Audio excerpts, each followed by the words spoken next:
You of course have some really awesome experience with the HelloFresh and now Bridebook. So do you have any tips for earlier stage marketplace founders that you like to share that might be helpful?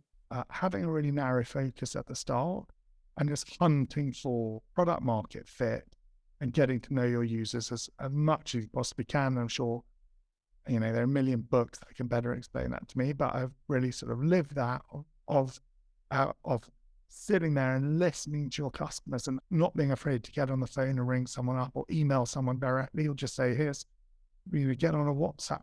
I've got a WhatsApp group with 100 brides and grooms, and people would be like, God, that's so intrusive, or, shouldn't you be doing more important stuff?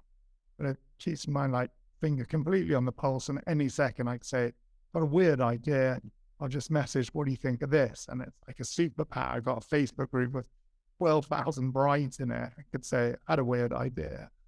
Trying to create those communities, even if it's 5 friends, and then hopefully it's 5 users, and then hopefully it's 100 users, and just constantly checking that. It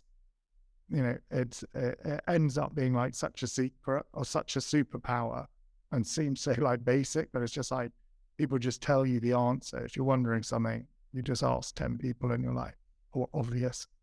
Option A is the right one because that's what they all want. And I might have thought option B was right, but now I know, like, I'm wrong. Look, then my ego, and now I just go ask them for answers every time.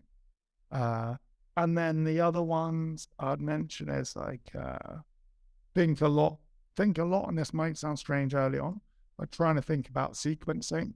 I, trying to help lots of early stage founders, and I think everyone is entrepreneurial, is like optimistic, is creative, got big ideas, and wants to do everything as quickly as you possibly can. And I'm one of those people, myself, and some brilliant people around me. One of the things they've helped enormously with, and especially like sounding boarding with investors, being like, right, well, we want to conquer the world. What's the order to doing it? You've got these 10 brilliant ideas. Actually, which one should you do first? Which one unlocks? Or, if you're trying to unblock the river, start with the dam at the top, and that water will help knock the next dam down. And by the 5th dam, the water just does it itself. And if you're trying to go up the other way, or trying to do them all at once, just like knackering, you never know if you're making progress. Team will get like frustrated. So it's just like, right, and HelloFresh, people are still why don't you do this? Why don't you do that? Why is it still, it's a box? Most people are getting 3 meals. They've just added desserts and a bit of this, bit of that.